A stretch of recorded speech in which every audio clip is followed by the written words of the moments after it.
Hi friends! இன்னைக்கு நம்ம என்ன பார்க்க போறோம்னா, இந்த காப்பர் பாத்திரத்தை எப்படி கிளீன் பண்ணலான்றத பார்க்க போறோம். அது மட்டும் இல்லாம நம்ம கிச்சன் டிப்ஸும் பார்க்க போறோம். வாங்க வீடியோக்குள்ள போகலாம். ஃபர்ஸ்ட் என்னன்னு பார்த்தீங்கன்னா, நம்ம காப்பர் பாத்திரத்தை எடுத்துருக்குறோம். இத பார்த்தீங்கன்னா, நம்ம எப்படி ஈஸியா வந்து 2டே பொருள் வச்சு கிளீன் பண்ணலான்றத பார்க்கலாம் ஃப்ரெண்ட்ஸ். ஃபர்ஸ்ட்டு நான் வந்து எடுத்துக்கிட்டதுன்னு பார்த்தீங்கன்னா, நான் வந்து சால்ட் வந்து 1 டீஸ்பூன் எடுத்துக்கிட்டேன். ஒரு 1/2 லெமன் வந்து எடுத்துக்கிட்டேங்க. இது 2த்தையும் தொட்டு நம்ம வந்துட்டு லைட்டா வந்து தீத்தி குடுத்தாலே நமக்கு வந்து நல்லாவே வந்து கலர் சேஞ்ச் ஆகும். கண்டிப்பா நீங்க ஃபாலோ பண்ணுங்க. உங்க வீட்ல வந்து இந்த மாரி காப்பர் பாத்திரம் இருக்கு அப்டின்னா, இந்த 2 பொருள் வச்சு நம்ம வந்து பொருள வந்து சூப்பரா வந்து கிளீன் பண்ணி அழகா வச்சுக்கலாங்க. இப்போங்க பாருங்க எந்த அளவுக்கு வந்து உங்களுக்கே தெரியுது. நான் வந்து வீடியோ வந்து ஸ்கிப் பண்ணாமலே வந்து காட்டுறேன். நல்லா வந்து கலர் வந்து அந்த காப்பரோட அந்த மேலே இருக்கிற அந்த கரி பகுதி எல்லாமே போகுது பாருங்க. நம்ம வந்து அடுப்பில் யூஸ் பண்ணாலும் சரி, இந்த மாதிரி நமக்கு திட்டு திட்டா கருப்பு கருப்பாக இருக்கும். ரொம்ப நாளாக ஆயிடுச்சுன்னா இந்த மாதிரி தான் இருக்கும். அதை வந்து நம்ம இந்த சால்ட் லெமன் இருந்தாலே ஈஸியாக வந்து நம்ம அதை க்ளீன் பண்ணி எடுத்துட்டோம். பாருங்கள் ஃபுல்லாகவே எடுத்துட்டோம். இந்த அளவுக்கு வந்து நல்லா பளிச்சுன்னு சூப்பரா வந்து குடுத்துருக்குங்க. இது நம்ம வாஷ் பண்ணி எடுத்துட்டு வந்துடலாம். இப்போ பாருங்க, நான் வந்து 2 பாத்திரமே எக்ஸ்ட்ரா வந்துட்டு நான் கிளீன் பண்ணி வச்சிருக்கிறேன். எந்த அளவுக்கு நீட்டா இருக்கு பாருங்க. உங்க வீட்ல காப்பர் பாத்திரம் இருந்துச்சுன்னா, இந்த மாரி வந்துட்டு எல்லாத்தையுமே கிளீன் பண்ணி அழகா அடுக்கி வச்சுக்கோங்க. அதாவது மாசத்துக்கு 1 டைம் பண்ணா போதும். நம்ம பாத்திரம் சூப்பரா நீட்டா இருக்கும். அடுத்த டிப்புன்னு பார்த்தீங்கன்னா, நம்ம மிக்ஸி ஜார்லாம் பார்த்தீங்கன்னா, ஷார்ப்னஸ் வந்து ரொம்ப குறைஞ்சிருக்கும். அதுக்கு வந்து நம்ம வீட்ல வச்சிருக்கிற இந்த முட்டை ஓட வந்து இதில போட்டு நம்ம அரைச்சோம் அப்டின்னா, நம்மளோட இந்த மிக்ஸி ஜார் வந்து பார்த்தீங்கன்னா, அந்த பிளேடு வந்து ரொம்ப ஷார்ப்பா இருக்குங்க. இந்த வேஸ்ட்டு பண்ணாம இந்த மாரி வந்து முட்டை ஓட வந்து நீங்க இந்த மாரி யூஸ் பண்ணிக்கோங்க. அடுத்து இந்த முட்டை ஓடோட நம்ம அந்த தூள வந்துட்டு பார்த்தீங்கன்னா, பாத்திரம் கழுவுறதுக்கு கூட யூஸ் பண்ணிக்கலாம். பாத்திரம் பார்த்தீங்கன்னா, ரொம்பவே பளிச்சுன்னு புத்தம் புதுசு போல இருக்குங்க.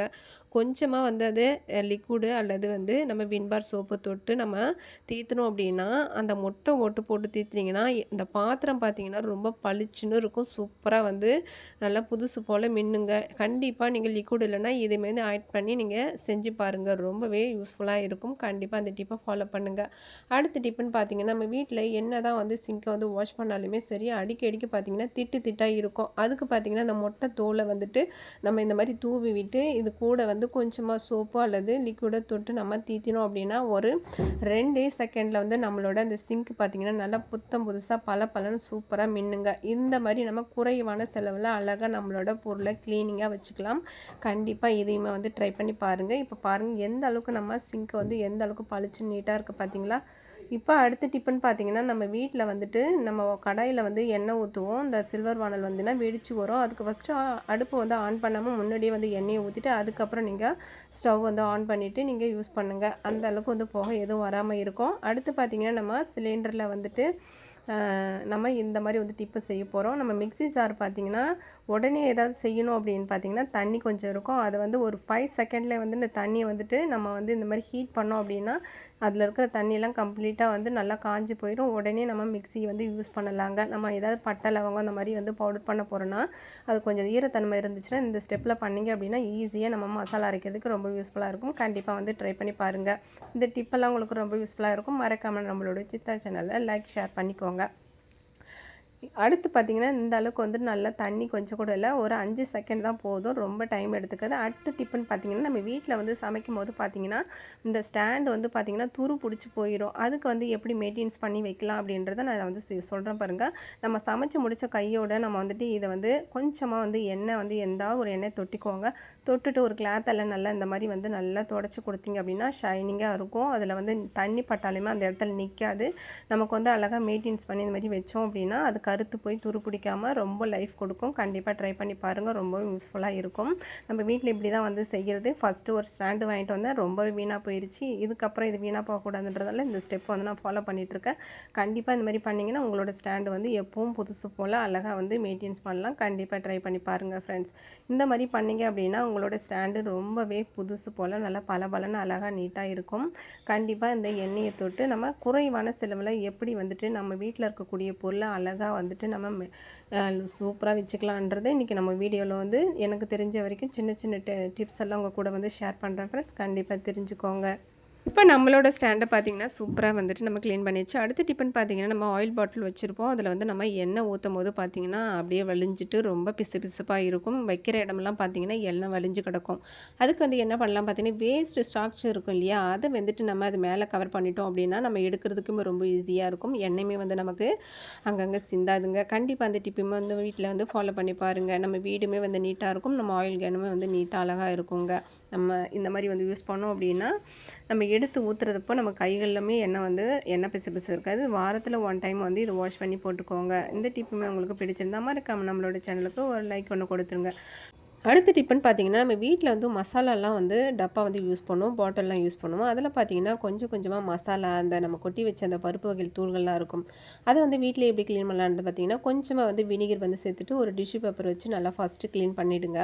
அதுக்கப்புறம் நம்ம வந்து திரும்பவும் வந்து ஒரு டிஷ்யூ பேப்பர் எடுத்துகிட்டு நம்ம நல்லா வந்துட்டு துடைச்சி எடுத்துக்கணும். ஈரப்பதம் கொஞ்சம் கூட இருக்கக்கூடாது. இந்த மாதிரி நம்ம வினிகர் வந்து ஊற்றிட்டு நம்ம க்ளீன் பண்ணும்போது பார்த்தீங்கன்னா, நம்மளோட பாட்டில் வந்து நல்லா நீட்டாக இருக்கும். நமக்கு பூச்சி வண்டு இது எதுவுமே பிடிக்காது. நல்லா சூப்பராக அழகாக பொருளை வந்து ஸ்டோரேஜ் பண்ணி வைக்கலாங்க. இப்போ வந்து நம்ம வந்து மீன் மேக்கர் வந்து இது கூட சேர்த்துக்கிறேன். 2 பேக்கெட் வந்து கொட்டிக்கிறேங்க. இந்த மாதிரி நம்ம செய்யறதுனால பூச்சி வண்டு எதுவுமே வராது. இந்த ஸ்டெப்பில் வந்து நீங்கள் ஃபாலோ பண்ணி பாருங்கள். இந்த டிப்பு பிடிச்சிருந்தா மறக்காமல் நம்மளோட சேனலை ஃபாலோ பண்ணுங்கள். அடுத்துன்னு பார்த்தீங்கன்னா, நம்ம வீட்டில் வந்து காய்கறிலாம் வச்சுருப்போம். அந்த மாதிரி வந்து வேஸ்ட்டு சாக்கு இருக்கும் இல்லையா? அதை வந்துட்டு இந்த மாதிரி கூடைக்குள்ளே போட்டு நம்ம அழகாக வந்து நம்ம வெங்காயம், தக்காளி, பூண்டு இந்த மாதிரி வந்து கொட்டி வச்சுக்கலாம். ஏற்கனவே வந்து நான் போட்டு வச்சுருந்தேன். தக்காளியோட சாரெல்லாம் இறங்கிட்டு ரொம்ப வந்து இந்த சாக்கு பை பார்த்திங்கன்னா ரொம்ப வேஸ்ட் ஆகிடுச்சு. திரும்பவும் வந்து புது சாக்கு பை வந்து கட் பண்ணிவிட்டு நம்ம அடிக்க இது வந்து இந்த மாதிரி மாற்றிக்கலாங்க. அதாவது மாதத்துக்கு 1 டைம் 3 மாதத்துக்கு 1 டைம் இந்த மாதிரி வந்து மாற்றிக்கலாம். அது வந்து தண்ணி தொட்டு நல்லாவும் துடைச்சி நீங்கள் திரும்பவும் அதே சாக்கை யூஸ் பண்ணிக்கலாம். இப்போ நம்ம வந்து அதை வந்து லைட்டாக துணியை வச்சு நல்லா ஈர துணி வச்சு ஃபஸ்ட்டு நல்லா துடைச்சிட்டு இந்த மாதிரி அதுக்கப்புறம் நம்ம வந்து புது சாக்கு வந்து இதில் போட்டுக்க போகிறோம் ஃப்ரெண்ட்ஸ். ரொம்பவே ஈஸியாக நம்ம வீட்டில் இருக்கக்கூடிய சாக்கை வந்து வேஸ்ட்டாக தூக்கி போடாமல் அடிக்கடிக்கு இந்த மாதிரி வந்து நம்ம ஆர்கனைஸ் பண்ணி வச்சுக்கலாம்.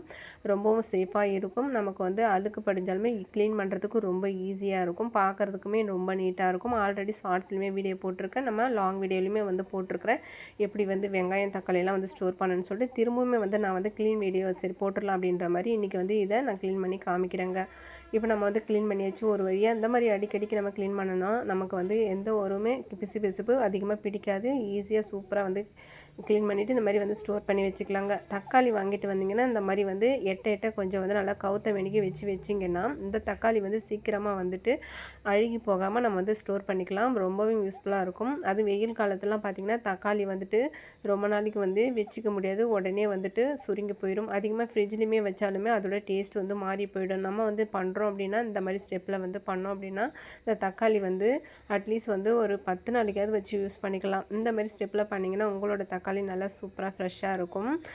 இப்போது நம்ம வந்து ஃபுல்லாகவே வந்து தக்காளிக்கு இடையில கொஞ்சம் கேப் விட்டு வைங்க. நம்ம ஒட்டி வச்சிங்கன்னா ஒன்றோட ஒன்று மோதிட்டு அதில் வந்து சீக்கிரமாக வந்து அழுகி போகிறதுக்கு வாய்ப்பு இருக்குது. அடுத்து வெங்காயம் ஒரு ரேக்கில், பூண்டு ஒரு ரேக்கில், தக்காளி ஒரு ரேக்கில் தான் வைப்போம்.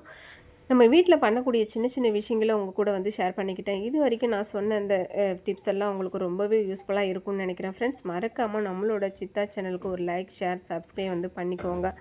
தேங்க்யூ ஃபார் வாட்சிங். பாய். See you.